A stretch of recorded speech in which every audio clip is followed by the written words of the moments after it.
In 67, the little boy was lying on the beach, when all of a sudden he heard a plaintive cry, so near yet so far out of reach.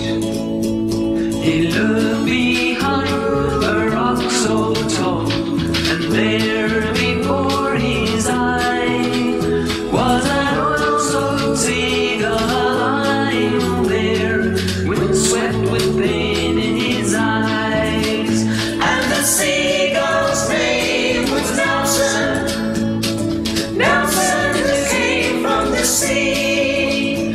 And the seagull's name was Nelson, Nelson the seagull free. He took that seagull in his home until that bird could fly.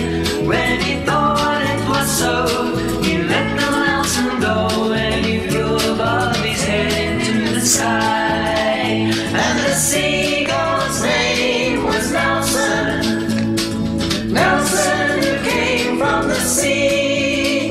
And the seagull's name was Nelson, Nelson the seagull free. The time had come for that boy to go.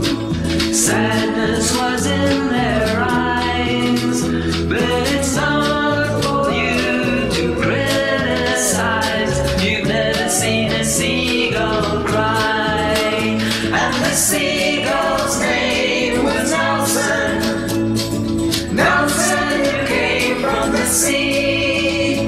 And the seagull's name was Nelson, Nelson the seagull free. And the sea